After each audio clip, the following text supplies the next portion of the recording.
If I said to an amateur physicist, "What kind of fuel does your car run on?" he might say, "Mass and energy, of course." I would say, "So I can shove tomatoes and cucumbers in the fuel tank and it will run?" Stymied, he would have to reply, knowingly, "No, you will have to add combustible hydrocarbons." Have you ever imagined the universe as a vast network of cosmic engines that never stops running? If not, you should. In my previous video, What Kind of System is the Universe?, I describe auto-catalytic systems.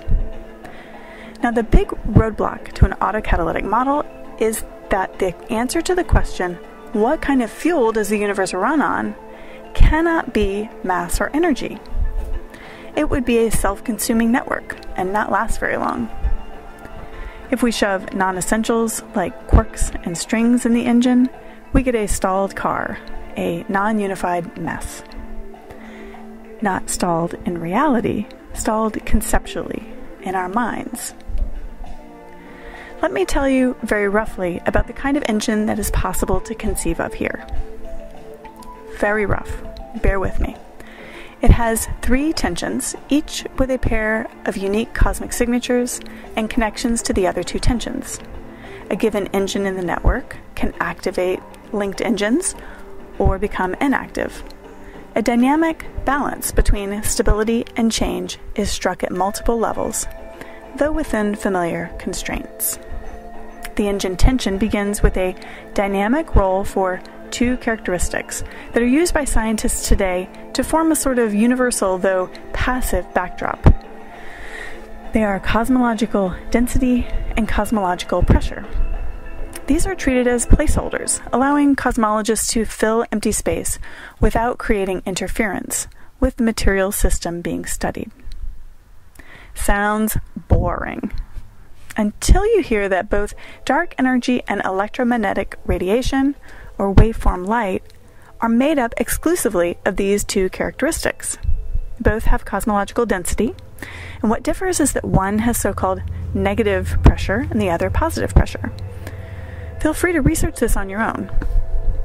The unique assertion I make is that these apparently opposing states are complementary, such that under certain constraining conditions, dark energy and electromagnetic radiation transform into the other 2 tensions, one pressure-related and the other density-related.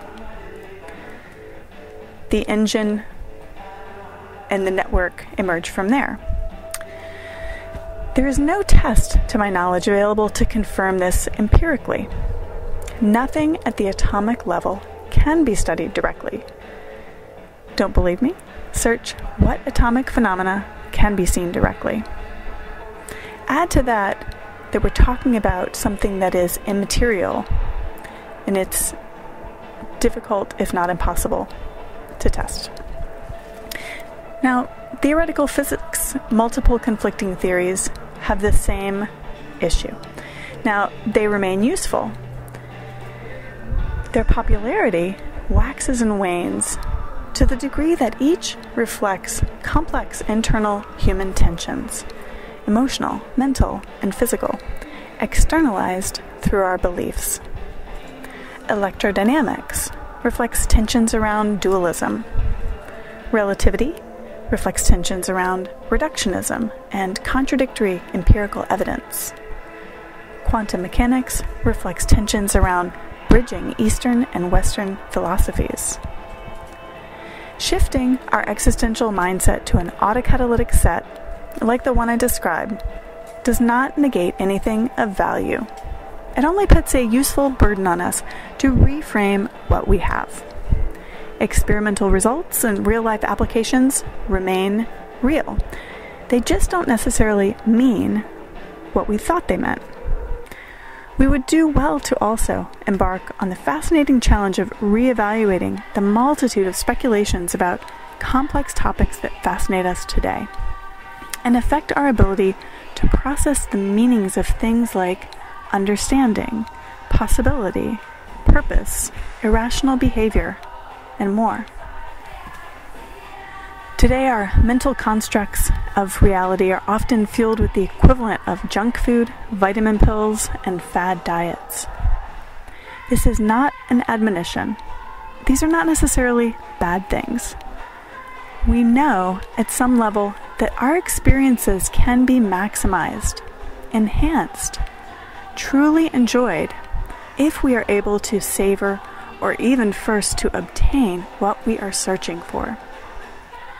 Existential truths are a unique hunger, and the universe may just be conspiring to fill the void with the only substance that will satisfy, an existential perspective that offers the chance to harmonize the inner and the outer at all levels.